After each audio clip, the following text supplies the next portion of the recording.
Hey everybody, what an awesome day to study the Word of God. That is what we're doing here today, and as you know, we're going through the book of Acts.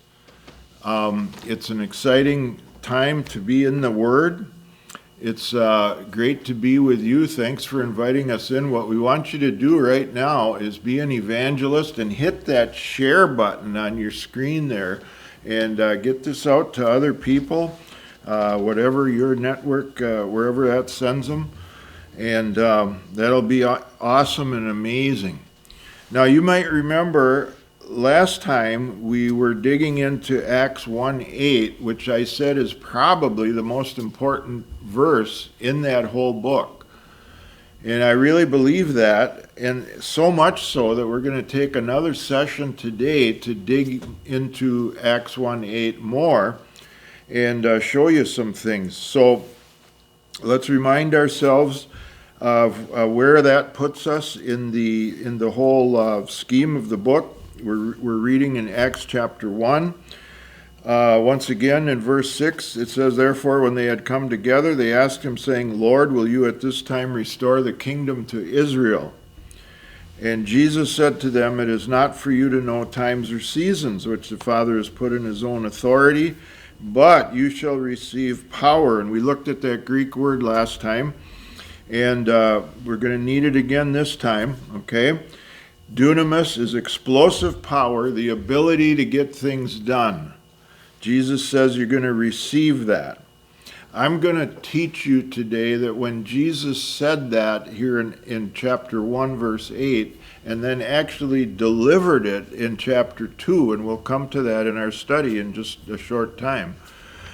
Jesus was sealing up a work to enable people, ordinary people like you and like me, to be filled with God's authority, to be filled with God's power, to be able to do the things that Jesus has called us to do.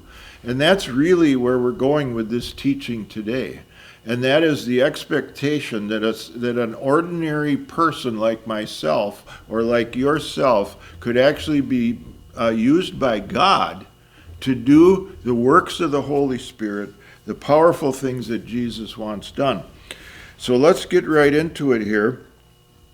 And I want to remind you, we taught you in the first session that we're with Acts, we are with Luke, we are working with a 2-volume diegesis, that is a structured narrative that is put forth by witnesses. And so we're going to have several references back into the Gospel of Luke today, the first volume of this work, because really the Holy Spirit inspires Luke to prepare us for what's going to come in Acts, but he does it in Luke, which is the first volume. So I want to turn back there with you in the Gospel of Luke to chapter 10, and an amazing account where Jesus sends out and commissions 70 believers. Turn to your neighbor and tell him it was 70 people. It was 70 people. It was. And I know we're all in awe of how Jesus sent out the 12, and that's described both in all of the Gospels, really. But it is only in the Gospel of Luke that we learn of the 70. And I believe that's a sign that Luke is preparing us for what's going to come in the book of Acts. And we don't have time to read all the verses here today, so let's just jump in at verse 17 of Luke chapter 10. Where it says, "Then the 70 returned with joy, saying, Lord, even the demons are subject to us in your name. He said to them, I saw Satan fall like lightning from heaven." In other words, Jesus wasn't surprised that the demons were subject to them when they went out in Jesus' powerful name and took authority over them. But look what Jesus says in verse 19. This is what we want to see. "Behold, I give you the authority to trample on serpents and scorpions, and over all the power of the enemy, and nothing shall by any means hurt you." What a statement. So let's back up. "Behold, I give you the exousia." That is our Greek word. Everyone scream right out loud here today. What does exousia mean, doctor? What does exousia mean, doctor? Exousia is the authority coming out of relationship with a greater influence or person. That's the first part of the definition. The second part of the definition is this: it is the right to speak and act. So what this means is, in verse 19, when Jesus says this to these 70 believers, he is giving them the right to speak and act. Ha! By extension, Jesus is giving that to you and me. The right to speak and act. So there is nobody, there is no demon, there is no disease, there is no sin, there's no corruption that really has the authority to stop you from speaking and acting and setting forth the kingdom of God, which is righteousness, peace, and joy in the Holy Ghost. So that's very important to grasp. Now, I want to take you back to another chapter in Luke before we go back to Acts 1:8, and that's in chapter 4. But notice what we have here, what we've found now in chapter 10 and verse 19. Jesus gives the exousia to the believers. Even before he dies on the cross, even before he rises from the dead, Jesus does this. But in Luke chapter 4, there is a story that we're going to read right now that is so important for this truth. In verse 31 of Luke 4, it says, "Then he went down to Capernaum, a city of Galilee, and was teaching them on the Sabbaths. And they were astonished at his teaching, for his word was with exousia, authority, the right to speak and act." Jesus had it. Now in the synagogue, verse 33, there was a man who had a spirit of an unclean demon, and he cried out with a loud voice, saying, "Let us alone. What have we to do with you, Jesus of Nazareth? Did you come to destroy us? I know who you are, the Holy One of God." That's what the demon said. Verse 35, Jesus rebuked him, saying, "Be quiet and come out of him." And when the demon had thrown him in their midst, it came out of him and did not hurt him. Now notice verse 36. Then they were all amazed and spoke among themselves, saying, "What a word this is, for with exousia and dunamis." And everybody right now should be going, whoa, whoa. Exousia and dunamis are together. It says, he, that is Jesus, commands the unclean spirits, and they come out. Now, I'm going to submit to you today, friends, that this is the reason why Jesus' ministry looks the way it does in the Gospel of Luke and the other Gospels. I don't know if you have ever marveled at that, but I do. Every time I read Matthew and Mark and Luke and John, I'm just like, Jesus, man. He always did it right. He always did the good thing. The best thing. And there was always an amazing, powerful kingdom outcome when Jesus said things and when Jesus did things. Now, the thing that you got to get a hold of here today is Jesus, after he did all these things, he didn't say, well, now I did all these things, and you guys should all admire me because I'm the Messiah, and he is, and we should admire him, and we should worship him. But that's not what Jesus said. Jesus said, I want you to do these things that I have been doing.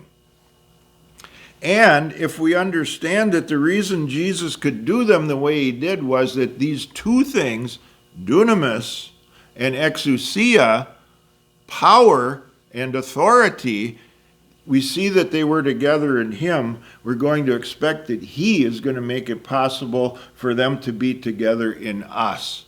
So this is why it's so important to get back here into Luke and then now go back to Acts chapter 1, because we saw in chapter 10 Jesus gave it to the 70. He gave the exousia. Notice it doesn't say in that passage he gave them dunamis. Jesus waited to give dunamis until we come to the book of Acts in chapter 1. So let's go back there.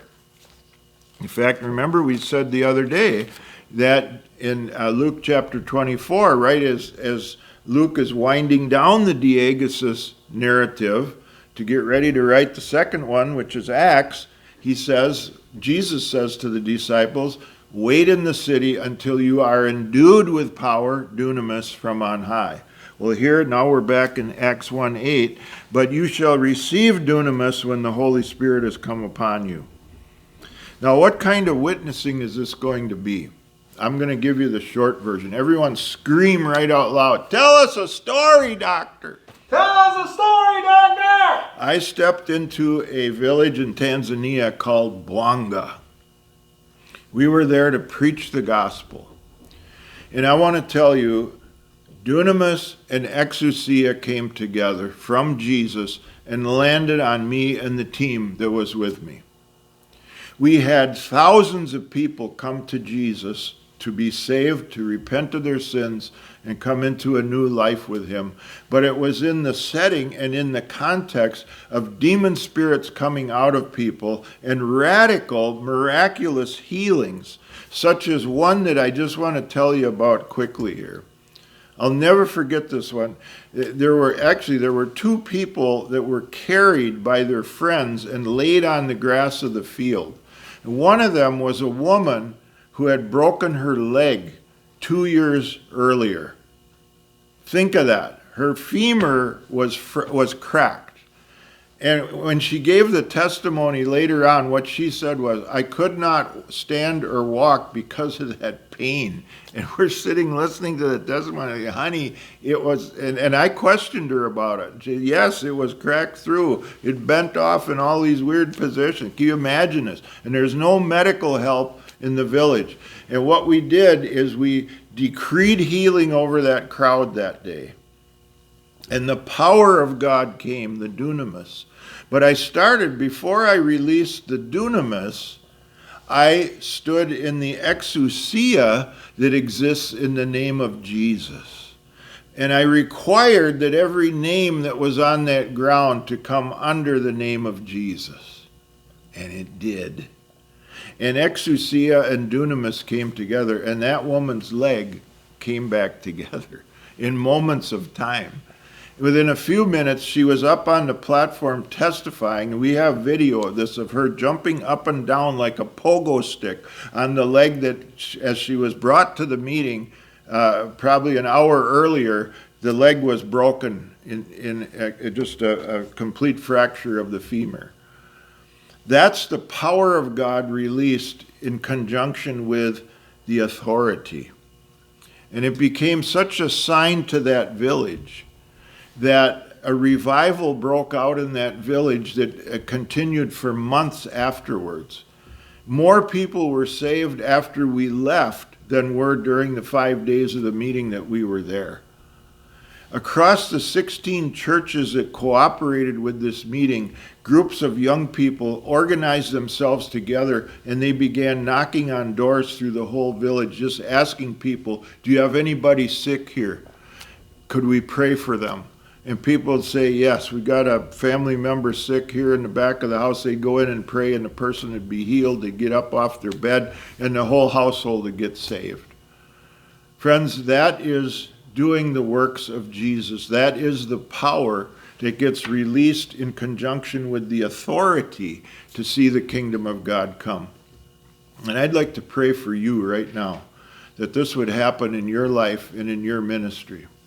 Would you just take your hand and put it on yourself? Father, I just thank you today for these precious children of yours that are watching me right now.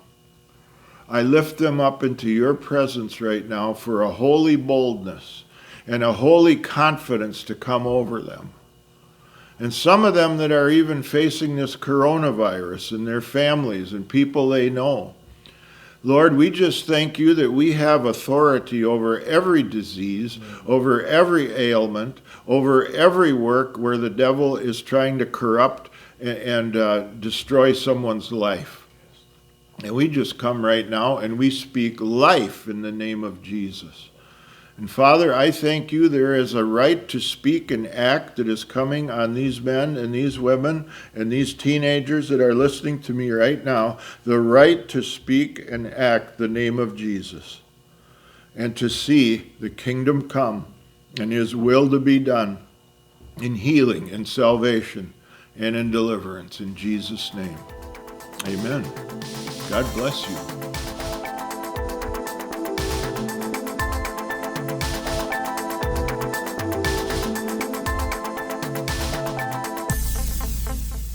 Hi, how you doing?